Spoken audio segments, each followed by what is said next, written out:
ऐसे में देखना होगा कि रांची के जब रुझान सामने आएंगे तो यहां पर पहला रुझान क्या कहता है। मैं लौटूंगी, विकास चंद्रा जी लगातार हमारे साथ जुड़े हुए हैं। विकास जी, सबसे बड़ा सवाल सूरज ने भी पूछा और मैं इसी से रिलेटेड एक सवाल पूछ रही हूं सर। सरकार किसकी बनेगी ये तो बड़ा सवाल है ही, लेकिन मुख्यमंत्री कौन होगा महाराष्ट्र झारखंड में, ये भी एक बड़ा सवाल बना हुआ है सर।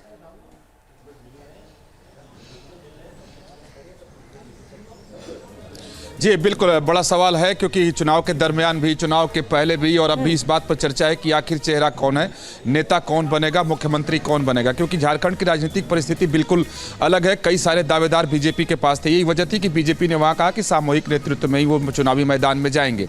आप देखें इधर काफी चुनाव गुजरे हैं, उसमें से एक हरियाणा को छोड़कर बीजेपी ने कहीं भी किसी चेहरे को आगे नहीं किया, नेता घोषित नहीं किया, क्योंकि हरियाणा की राजनीतिक परिस्थिति बिल्कुल अलग थी। लेकिन हाँ, यहाँ अगर बात की जाए कि आखिर मुख्यमंत्री कौन बनेगा, तो दो तीन ऐसे चेहरे हैं जिनको लेकर काफी चर्चाएं चल रही हैं, जिसमें सबसे आगे बाबूलाल मरांडी चलते हुए नजर आ रहे हैं। तो इस बात की संभावना है कि अगर बीजेपी को सफलता मिलती है तो हो सकता है कि बाबूलाल मरांडी यहां मुख्यमंत्री बन जाए। लेकिन आप देखें कि जब से बीजेपी में मोदी युग की शुरुआत हुई है, एक्सपेरिमेंट होता है और चौंकाने वाला नाम, चौंकाने वाला चेहरा सामने आता है। तो इंतजार ही रहेगा कि आखिर क्या झारखंड में कुछ हो रहा है। इंतजार करते हैं। और देखिए 20 मिनट सिर्फ बचे हैं, उसके बाद जो ये टैली आपको अपने स्क्रीन पर दिख रही है, इसमें तेजी से बदलाव होना शुरू हो जाएगा। सिर्फ 20 मिनट का इंतजार। हर किसी की नजर महाराष्ट्र पे, क्योंकि उत्तर प्रदेश के बाद सबसे बड़ा सियासी सूबा महाराष्ट्र, जहां पर 288 सीटों पर मतगणना होनी है। 4000 से ज्यादा उम्मीदवारों की किस्मत का फैसला होगा। हमारे सहयोगी पंकज मिश्रा लगातार मुंबई से हमारे साथ बने हुए हैं। पंकज, यहां पर महायुति को एक एज मिलती नजर आ रही है महाविकास आघाड़ी के मुकाबले, कम से कम एग्जिट पोल में। लेकिन क्या आपको लगता है कि इतना ही सामान्य और सरल है महायुति के लिए, तब जबकि अजीत पवार जैसा सहयोगी हो, मराठा आरक्षण जैसा मुद्दा हो?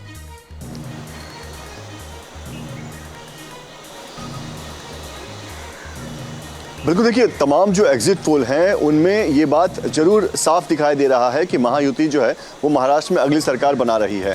लेकिन अगर आप वोटिंग परसेंटेज की बात करें तो बहुत ज़्यादा फासला नहीं है। 39% जो है वो महाविकास आघाड़ी के खेमे में जाता दिखाई दे रहा है, तो वहीं 41% जो है वो महायुति के पक्ष में जाता दिखाई दे रहा है। यानी वोटिंग परसेंट का जो मार्जिन है वो 2 या 3% का ही है। ऐसे में अभी भी असमंजस बना हुआ है।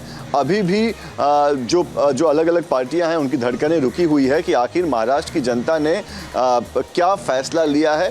20 मिनट बाकी है, 20 मिनट बाद चीज़ें जो है वो साफ हो जाएंगी। लेकिन आपको बता दूं कि चाहे महाविकास आघाड़ी हो या महायुति हो, ये बिल्कुल टफ फाइट होने वाला है। और कहा यह भी जा रहा है कि जो इंडिपेंडेंट कैंडिडेट्स होंगे उनका रोल काफ़ी अहम होगा। अगर किसी भी दल को, किसी भी अलायंस को अगर एक मजबूत सरकार 5 साल टिके रहने वाली सरकार बनानी है, तो जो इंडिपेंडेंट कैंडिडेट्स होंगे उनका रोल बहुत अहम होगा। इसीलिए अभी से, यानी कि चुनावी नतीजे आने से पहले से ही तमाम जो अलायंस हैं वो अब उन लोगों को लुभाने में लगे हुए हैं जो इंडिपेंडेंट खड़े थे, जिनके जीतने के चांसेस बहुत ज्यादा हैं, उनको लुभाने में लगे हुए हैं। बात जो मुख्यमंत्री चेहरे की हो रही है कि महाराष्ट्र की सियासत में हम देखते आ रहे हैं कि निर्दलियों का अपना एक बोलबाला रहा है। इस बार भी छोटे दल या निर्दलीय किंगमेकर की भूमिका निभा सकते हैं अगर कोई ऐसी त्रिशंकु परिस्थिति बनती हुई नजर आती है तो, क्योंकि समय बहुत कम होगा। 26 तक का कार्यकाल है, 3 दिन का ही वक्त होगा सब कुछ सेट करने के लिए।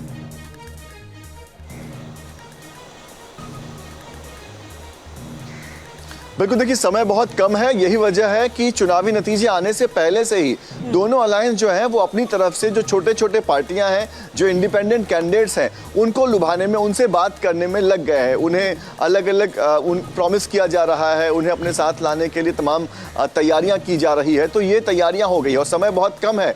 इसीलिए हमने कल ही सुना था कैसे जो कांग्रेस के नेता है वो एयरलिफ्टिंग की बात कर रहे हैं कि हमारे जो कैंडिडेट्स हैं उनको एकजुट एक साथ रखने के लिए हम उनको एयरलिफ्ट करेंगे। यहाँ तक कि शिवसेना उद्धव ठाकरे की तरफ से भी बयान आया था। संजय राउत ने कहा था कि हम अपने जो अलग अलग कैंडिडेट्स महाराष्ट्र के अलग इलाकों में उन्हें एक साथ लाएंगे। तो कहीं ना कहीं समय कम है और कहीं कोई तोड़ जोड़ ना हो, इसलिए अब पार्टियां जो है वो 2019 में कुल 13 निर्दलीय विधायक थे और निर्दलीय विधायकों को जो वोट मिला था वो राज ठाकरे की एमएनएस से लगभग 4 गुना ज्यादा वोट था। विकास चंद्रा जी, इसी सवाल के साथ आपसे समझना चाहूंगा, ये जो रिजॉर्ट पॉलिटिक्स की बात होनी शुरू हो गई है 24 घंटे पहले, क्या वाकई इस तरीके की तस्वीर आपको नजर आती है या पॉस्चरिंग है? ये देखिए, फिलहाल जो जिस तरीके की चुनावी लड़ाई वहां पर देखने को मिली गई, एक दोनों अगर महायुति देखें या महाविकास अघाड़ी देखें, दोनों की रणनीति देखें, दोनों के प्रत्याशियों के समीकरण को देखें, तो लगता है कि शायद इन दो जो गठबंधन है इसके बीच की लड़ाई है। लेकिन हाँ, महाराष्ट्र की अगर पृष्ठभूमि को देखें, पहले के चुनावों को देखें, तो वहाँ निर्दलीयों की भूमिका बन जाती है और बहुत सारे लोग ऐसे जीत के आ जाते हैं जो बाद में चुनाव को और सरकार को प्रभावित कर देते हैं। तो मुझे फिलहाल ऐसा नहीं लग रहा, लेकिन हाँ, इससे इनकार भी नहीं किया जा सकता है और उसकी तैयारी दोनों खेमे में भी दिखाई दे रही है, क्योंकि बीजेपी में भी उसकी तैयारी चुनाव के पहले से ही है कि अगर परिस्थिति प्रतिकूल होती है और निर्दलीय या स्वतंत्र रूप से जो चुनाव जीत कर आते हैं तो फिर उनके साथ हमारी नीति कैसी होगी, और उसके हिसाब से बीजेपी अपने रणनीति पर चल रही है। ऐसा नहीं है कि बीजेपी स्थिर बैठे हुई है। अनुराग, आपको भी काफी लंबा अनुभव हो गया कि जब ऐसी परिस्थिति बदलती है, बनती है, और खासतौर पे तब से जब से अमित शाह के हाथ में पूरी रणनीति की कमान है, तो बीजेपी वहां सरकार बनाने में कामयाब हो जाती है और निर्दलीय लोग पक्ष में आ जाते हैं और उस हिसाब से बीजेपी ने बिसात भी अपनी बिछा रखी है। हालांकि अगर मैं आपके पास आऊंगा, लेकिन उससे पहले हमारे सहयोगी श्याम तिवारी कानपुर से हमारे साथ जुड़े हुए हैं। काफी देर से लक्ष्मी और सीसामऊ सीट के नतीजों का इंतजार है। यूपी के और बेहद महत्वपूर्ण है क्योंकि सबसे पहले नतीजे आएंगे यूपी की 9 सीटों में सीसामऊ के ही आएंगे और यहाँ पर बेहद दिलचस्प मुकाबला इसलिए भी है क्योंकि नसीम सोलंकी वर्सेस सुरेश अवस्थी यहाँ पर नजर आ रहा है। क्या कुछ है श्याम, यहाँ का नतीजा रहा और इस बार आकलन क्या कहता है इस सीट का?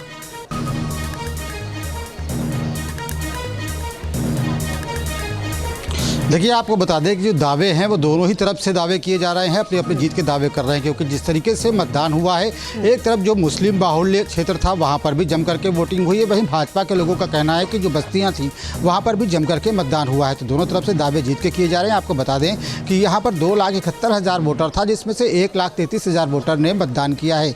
इसके अलावा क्योंकि काउंटिंग थोड़ी देर बाद शुरू हो जाएगी, तो बताया जा रहा है कि आधे घंटे बाद से काउंटिंग शुरू होने के रुझान आने शुरू हो जाएंगे। यहाँ पर 14 टेबल लगाई गई है और 20 राउंड में मतगणना संपन्न होगी। तो ऐसे में अंदाजा ये लगाया जा रहा है कि 1 बजे के आसपास यहाँ का जो चुनाव परिणाम है वो आ जाएगा। लेकिन चुनाव परिणाम की अगर बात की जाए तो जो लड़ाई थी वो दोनों ही पक्षों से कांटे की हुई है। एक तरफ सुरेश अवस्थी ने बहुत मजबूती से चुनाव लड़ा है, तो वही दूसरी तरफ नसीम सोलंकी के लिए भी बम्पर मतदान हुआ है। तो ऐसे में ये आकलन करना कौन जीतेगा कौन हारेगा ये अभी नहीं कहा जा सकता, लेकिन जब ये ईवीएम खुलेगी तब उसके बाद रुझान आने शुरू होंगे। आपको बता दें कि जिस तरीके का यहाँ का सियासी समीकरण रहा है, क्योंकि ये एक ऐसी विधानसभा है जहाँ पर मुस्लिम मतदाताओं की संख्या बहुत ज़्यादा है, 42% मुस्लिम मतदाता है और उसके बाद तमाम दूसरे वर्ग के वोटर आते हैं। तो ऐसे में यही समाजवादी पार्टी यहाँ पर लगातार जीत दर्ज करती आई है। यहाँ से इरफान सोलंकी 3 बार चुनाव जीते और क्योंकि उत्तर प्रदेश में जिन 9 सीटों पर उपचुनाव हो रहे हैं उसमें ये एकमात्र सीट ऐसी है जहाँ पर जो मौजूदा विधायक थे उनके जेल जाने के बाद और उन्हें सजा सुनाए जाने के बाद ये सीट खाली हुई थी और इसके बाद से ही बीजेपी ने यहाँ पर चुनाव प्रचार करना शुरू कर दिया था, बूथ को मजबूत करना शुरू कर दिया था, बूथ मैनेजमेंट शुरू कर दिया था, क्योंकि 22 सालों से बीजेपी यहाँ पर जीत दर्ज नहीं कर सकी। चाहे श्याम जी माफ कीजिए, आपको रोक रहे हैं। मोहित बख्शी हमारे साथ हैं। मोहित, आज जो भी नतीजे होंगे खासकर बीजेपी और कांग्रेस के लिहाज से, आपको लगता है उसका बहुत बड़ा असर आने वाले वक्त में जिन राज्यों में चुनाव है वहां पर दिखेगा, खासकर दिल्ली भी? आज बिल्कुल, और इसका सबसे बड़ा असर दिल्ली में ही नजर आने वाला है अनुराग। बिल्कुल बिल्कुल दिल्ली में ही नजर आने वाला है, क्योंकि दिल्ली में जो है अभी तक मुकाबला 2 तरफा है। आम आदमी पार्टी और बीजेपी के बीच मुकाबला ये साफ तौर पर नजर आ रहा है, लेकिन क्या वो मुकाबला त्रिकोणीय होगा अगर कांग्रेस जीतकर मनोबल को बढ़ाती है, या फिर बीजेपी का मनोबल 7वें आसमान पर होगा? क्योंकि जिस तरीके से हमने हरियाणा के चुनावों में देखा और उसके बाद अब जो महाराष्ट्र जहां बहुत कहा जा रहा था कि एंटी इनकम्बेंसी फैक्टर है, झारखंड जहां पर अपनी किस्मत आजमा रही है कि एक बार फिर सत्ता में जब जो वापसी करने की उम्मीद खोज रही है भाजपा, तो अगर वहां फिर से दोबारा से एक तरीके से कमल खिलता है तो फिर नुकसान जो है वो देखना होगा किसको होगा, किसकी राजनीति को होगा, क्योंकि दिल्ली इस वक्त अब कुछ दिनों बाद सत्ता का केंद्र बन जाएगा। वहां पर फरवरी में इलेक्शन होना है मोहित, लेकिन बड़ा सवाल ये कि हम महायुति में देखते हैं तो बीजेपी बड़ा भाई के रोल में है महाराष्ट्र में और एमवीए में कांग्रेस बड़े भाई का रोल निभा रही है। क्या कांग्रेस से जो बागी होकर निर्दलीय या अन्य दलों के साथ लड़ रहे हैं वो भी एक बड़ी चुनौती? और मेरा सवाल ये भी कि कांग्रेस के पास या एमवीए के पास प्लान बी क्या नजर आता है?